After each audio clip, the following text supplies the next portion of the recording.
Hey guys, welcome back. I'm really happy to announce that I'm a dual citizen of Sweden and the UK. I had my ceremony on the 31st of December last year in 2025. This didn't happen overnight. This video isn't really about citizenship. It's about belonging, identity, bad decisions, and character development. Growing up in Sweden, I always felt that I didn't really fully fit in. I grew up in a so-called white neighborhood, which was very much everyone must be the same.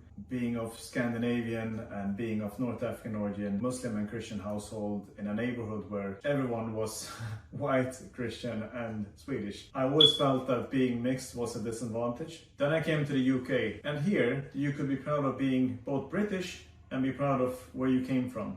For the first time in my life, I felt that being North African, Scandinavian, Muslim didn't cancel each other out, and that mattered to me. Scotland, especially Glasgow, changed my life. Although I arrived here barely speaking English, I struggled with the accent, the culture and the confidence. Within a year, I felt the sky was the limit. Glasgow really proved to me that identity isn't a choice, you can be both. What Glasgow was really saying was, be yourself, be louder. And that sense of belonging followed me across the UK until Brexit. 2 years after my graduation, life got messy. I didn't know what I wanted to do with myself. I did a sabbatical year in the UAE, traveled across Asia. And after a year, I decided that my sabbatical time was over. I wanted to move back to Europe. I landed a job in Ireland. I love Ireland. Beautiful scenery, amazing pubs, strong community. Everyone knows your business before you do. And work-wise, can be absolute chaos. I picked way too many corporate battles during my time in Ireland. I struggled mentally. I made some rebellious career choices. Add the weather, the housing crisis in Dublin, where basic accommodation is seen as a luxury item. Being alone in Ireland and struggling mentally, things didn't really click. So I moved back to the UK right after Brexit, which was perfect timing.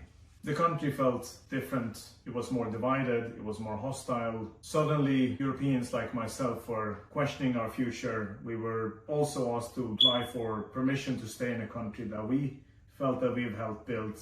Add to the mix family issues, feeling burned out, anxious, doing sales jobs, and not knowing where I was going with it and what my true belonging was. At that point, I was stuck.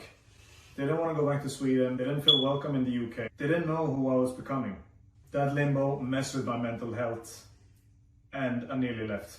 What helped me was switching careers. I'd worked for numerous years since graduation within the travel sector and the leisure industry, doing sales and marketing jobs. And in 2018, I decided that I wanted more stability, I wanted to get paid more. It was during my time in the tech sector where I met my colleagues Petri and John Toma, who are still my friends, a Finnish and a German national living and working in the UK. And I realized that there were other Europeans navigating the same identity crisis as I was. And I realized that we're not alone, the system is broken. Applying then for settled status felt humiliating because we went from free movement to, please sir, may I stay? And then COVID hit. Pandemic, Brexit, political chaos, everything in the UK felt mismanaged, and I felt that the UK went from being a global hub to are we okay? I started questioning me being in this country. I had worked for numerous years and I graduated in 2012. It was only 8 years later that everything changed. It was when I found a new job, my current job, where I was surrounded by positive people, I had a good income, I was highly appreciated, and suddenly I created this little micro environment for myself which shielded me from all the negative stuff which was going on in the country, with the likes of Boris Johnson, with the likes of the way that they managed a pandemic, etc. I applied for settled status, but unfortunately I got stuck in the home office system for months. It was supposed to take 1 week, lasted more than 5 months. And I got so frustrated, I didn't know whether I would be allowed to stay here. I started being paranoid and I started looking up things, and I had friends who got it in 1 day, 1 week, and I kept calling the home office and emailing them, and I didn't know what to do until I suddenly remembered that someone during uni sent an email to a politician, and the politician decided to take it up with the Home Office. So I looked up who was the MP of Reading, and I discovered that it was a gentleman called Matt Rhoda. And surprisingly, Matt Rhoda's assistant responded in the same day.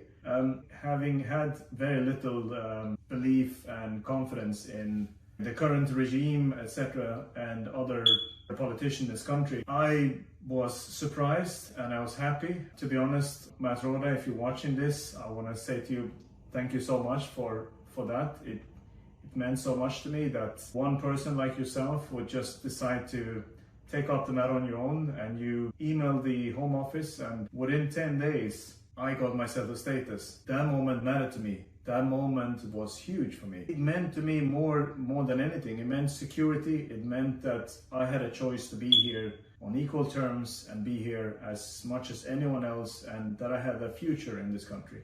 So why citizenship? Because after years of feeling confused, basically being Swedish in the UK, British in Sweden, I realized that citizenship isn't really about passports, a piece of paper which says that you are a British national or whatever. It's about where you have grown, it's about what you identify with, it's about where you feel that you belong. For example, when I go back to Sweden, it's nostalgic. I meet my childhood friends such as Sebastian, Vasco, etc. I eat the pastries and I eat the cheese and the bread, and I go to some of the old takeaways that we used to go to as kids. It's basically a beautiful, beautiful visit, and I miss it so much, especially the summers, not the winters. What I've also realized is that my lingo has changed. I'm sometimes told that I behave a bit British. I argue a bit like a Brit. I include a little bit of English words, and people say you are speaking Swedish now. You're no longer speaking Swedish. But what I've come to terms with, and what I've also realized, the most important bit about this piece of the video, is that it's in the UK where I've had probably my best moments in my life. I've had a career here, I've studied here, I made a lot of friends, I've grown so much. I've also had some of my worst moments in life, but I'm still standing, and I feel that I do belong in this country as much as I feel that I belong in Sweden. I'm really happy that I made the choice of actually becoming a citizen and just make it official. The UK is where I rebuilt myself, where I gained confidence, where I learned how to be independent, where I apparently learned how to crisp in my sandwich. British identity to me isn't really about your background, your religion, or about your race. It's about being a little bit of everything. And I mean that from a historical, a cultural, and a social perspective. This country has had waves of immigration from different parts of the world who have contributed to what we think of as a British identity. The ceremony felt unreal but right. It also felt like the paperwork had caught up with reality. Look guys, I don't pretend the UK is perfect. No country is perfect. UK is expensive, politically messy. Brexit definitely didn't deliver what was promised. But most importantly, citizenship didn't erase who I was. It just allowed me to stop explaining myself all of the time. Now, in addition to being Swedish, North African, Muslim, I'm now finally British. Having multiple identities is confusing, but it's also freedom. Freedom to belong in more than one place, and freedom to define myself without having to shrink who I am. Guys, it's been lovely. Thank you so much, and I'll see you in the next video. Bye-bye.